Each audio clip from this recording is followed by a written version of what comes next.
તો જૂનાગઢના ભવનાથ મંદિરના ઇતિહાસમાં વહીવટદારની નિમણૂક થતા હાલ વિવાદનો અંત આવ્યો છે। ત્યારે ભવનાથના મહંત સામે ગંભીર આક્ષેપો કરનાર મહેશગીરી બાપુએ સંકલ્પ કર્યો હતો કે જ્યાં સુધી હું હરિગીરીને ભવનાથ નહીં છોડાવું ત્યાં સુધી હું ભવનાથ મંદિર કે તેમના ગુરુ બ્રહ્મલીનની સમાધિ પર શ્રદ્ધાંજલિ નહીં આપું। ત્યારે આજે ભવનાથ મંદિરમાં વહીવટદારની નિમણૂક થતા તેમણે ભવનાથ મંદિરમાં પૂજા અર્ચના તેમજ તેમના ગુરુ બ્રહ્મલીન એવા તનસુખગીરી સમાધિ પર પુષ્પ ચડાવી મહેશગીરી બાપુએ પોતાનો સંકલ્પ પૂર્ણ કરતા સમયે મહેશગીરી બાપુ ભાવુક થયા હતા। સાથે તેમણે હરિગીરી સામે સણસણતા આક્ષેપ કર્યા હતા।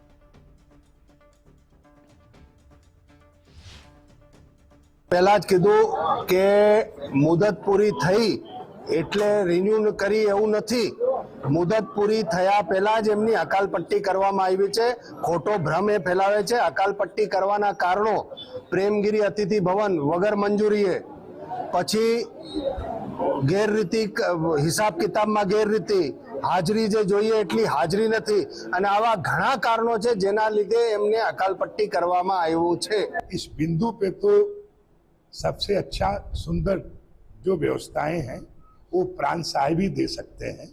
जिस चीज का मतलब जो है कानून विशेषज्ञ हैं, हो सकता है उनके पास कोई ऐसा विशेष आर्डर आया हो, हम नहीं कह सकता हूँ, पर इसका उत्तर देना जो भी व्यवस्थाएं हैं, क्योंकि हमारी मुद्दत पूरी हो गई है इसलिए मैं उसमें कुछ नहीं बोल सकता हूँ। किसमें?